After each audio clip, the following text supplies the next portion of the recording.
I'm gonna get as weird as I can possibly get every opportunity I'm given. Let's do You've it. known me for 15 minutes now, so you should know that. Uh, I would like to talk about like specific mental health stuff. You had an interview where you talked about relying at some point on self medication to deal with anxiety issues. And then you said, and I quote, you just have to face the actual matter of, okay, this is a thing, it's a condition. You want to talk to us a little bit about what you were experiencing? Uh, yeah. It's just. I think at that time, especially what I was talking about, I think was just um, the opiate uh, epidemic just kind of came through like with no warning, and I was just seeing firsthand uh, it take friends from me, Mm-hmm. um, affect my family, um, and stuff like that. And it was just hard. And then I get caught up in it, and I don't know, you don't know, when you haven't really had experience with that kind of stuff, you don't know how it's really going to take complete control of everything. So then you just sort of kind of start relying on these things to get you through every little problem that you have, Mm-hmm. and it just becomes a whole nother thing.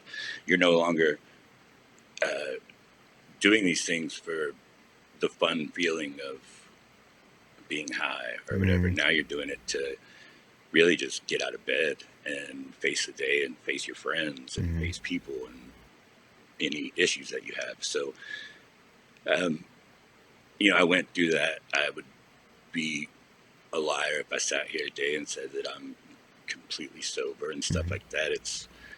I think I'll be, a drug addict my entire life, whatever. I would just put it bluntly, Mm-hmm. but it's a work in progress. It's stuff that you just have to get control of. Mm-hmm. And I think acknowledging it is the first step to really leaving it behind and, moving forward from it. Right. So, but, I don't know. I think just creating a dialogue on it, about it, and not making people feel ashamed about it or Mm-hmm. anything like that. Um, I think that's the first like step to it. Really is. I think people that haven't experienced it don't really understand what it is Mm-hmm. to be dealing with it. It starts off as a choice, correct, and 100% we all do that on our own free will, but it turns into much more than Mm-hmm. that. And just it's one day at a time, Right. Man, I guess. I I think that we talk a lot here about, I used to use the concept of like manning up and dealing with your feelings.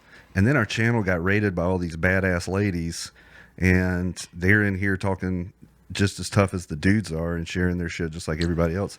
And I feel like manning up is no longer the appropriate statement, perhaps. I think it's like, I don't know. I think muscle up maybe is what we should say instead. But it's like people in here are willing to really share with us what they're going through. I know you've experienced that some as well. But we also talk a lot about like what our responsibility is as people who are going through things. And we talk about, looking for help and stuff. But you've talked a lot about realizing that this was something you were going through, and you've talked about having to do the work there. Once you realize, once you've admitted what's going on, having to put in the work to being healthy, having to put in the work to decide to be full-time 100% musician, 100% committed. Just kind of like in specific terms, as much as what you've experienced personally, as you want to tell us, what's the work been like for you dealing with these issues that we just talked about? What's and how Uh, is it tied into your professional life? it's hard. This isn't the ideal profession Mm-hmm. to be in when you're trying to, get. I don't know, when you're just trying to live and get past this stuff, because everybody, not everyone, but there's so many people that just want a story. Mm-hmm. So many people want to come out to the show and go home with an Arlo story, Mm-hmm. whatever that is. And what is crazy for me, and not even like crazy, but I mean, I have enough stories that I don't need anymore. Mm-hmm. Like I'm like good with it. And it wasn't until, and so it's kind of different. It's kind of weird because it is hard to go and do the work, but it wasn't until um, people got into my life that really pushed my career and got behind me. That's really when I I had people that I didn't want to let down, and that's what it was. Like Old Boy and Jody, who runs Old Boy, and then my managers and stuff like that. Like I don't, they're taking the time. They believe in what I'm doing, so that is what sits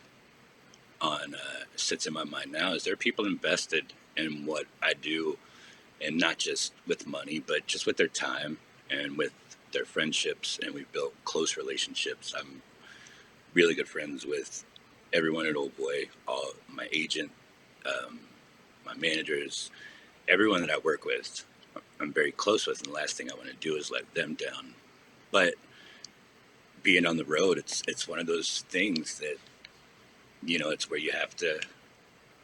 That's where you have to just have the I don't know, just the strength and the courage, really, just to walk away from those situations and not be so accessible to it.